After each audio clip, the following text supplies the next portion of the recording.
Alright, family. Saracen.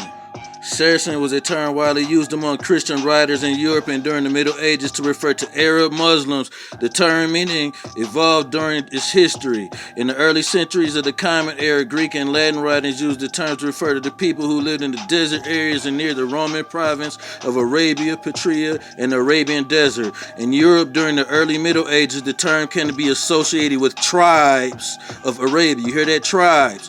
The oldest source mentioning the Caesarean dates back to the 7th century. Okay, it was found in Doctrina Jacobi, a commentary that discussed the event of the Arab conquest in the Palestine.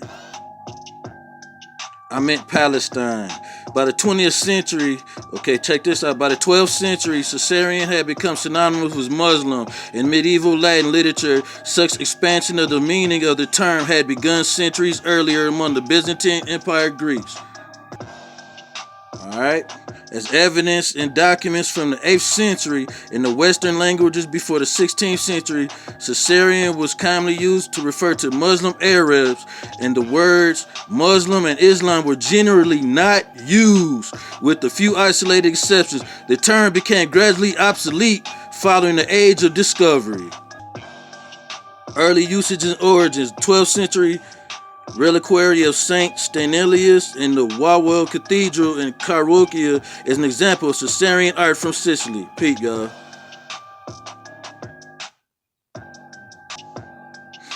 The Latin term Caesarenae is The Latin term Caesarenae is unknown origins meaning, and there are claims to be derived from. Check this out. It is claimed to be derived from the Semitic triliteral root "srq," SRQ for east, and shrik, what I don't even know how to pronounce it, SRKT, meaning tribe or confederation. See, it's a tribe.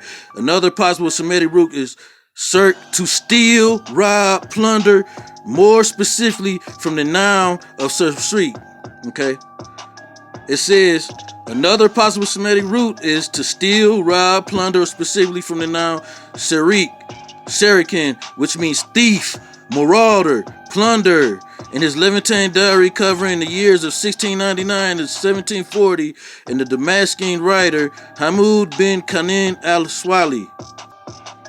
Okay, he used the term Sarkhan to mean travel on a military mission from Near East to parts of Southern Europe which were under Ottoman Empire rule, particularly Cyprus and Rhodes. Ptolemy II's work Geography describes Sarakene, ancient Greek, as a region in northern Sinai Peninsula.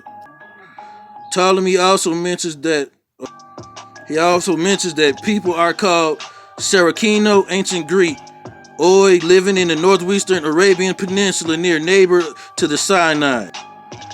Eusebius in his ecclesiastical history narrates an account wherein Pope Dionysius of Alexandria mentions Saracens in his letter while describing the persecution of Christians by the Roman Emperor Decius. Many were in the Arabian mountains enslaved by the barbarous Sarkonoi. That's Saracens, family. That's Saracens. And the Augustan history also refers to an attack of the Saracens on Persinus Niger's army in Egypt. Niger, nigger. See, they got nigger there too.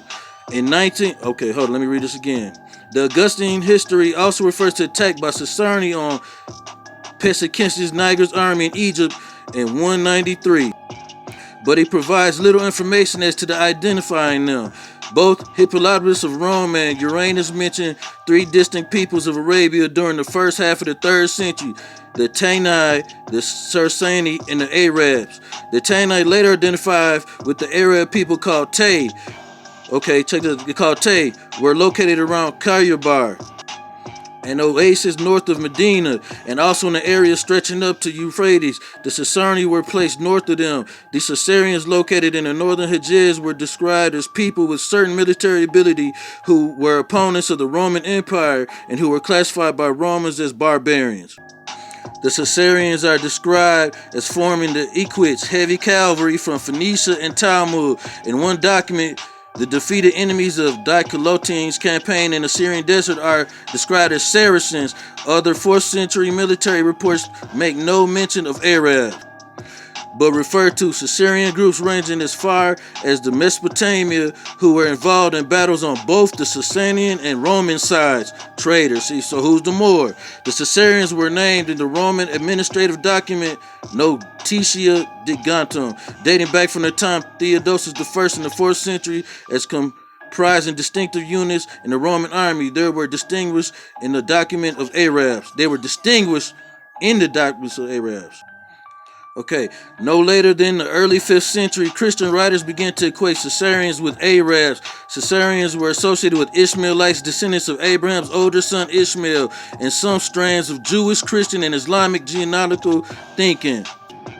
The writers of Jerome are the earliest known version to claim that Ishmaelites chose to be called Caesareans in order to identify with Abraham's free wife Sarah, rather than Hagarians,